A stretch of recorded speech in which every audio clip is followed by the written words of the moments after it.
You also, if interested in videography, video editing, and how to make money making videos, subscribe to don't miss out.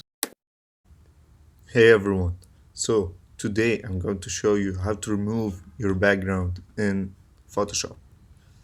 And wait till the end as I will show you another important trick. So first of all, you use this selection tool.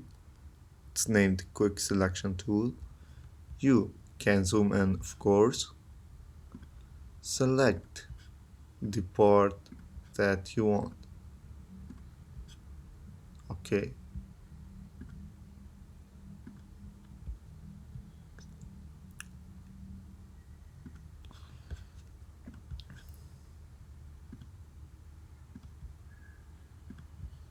For example, we need this arrow too.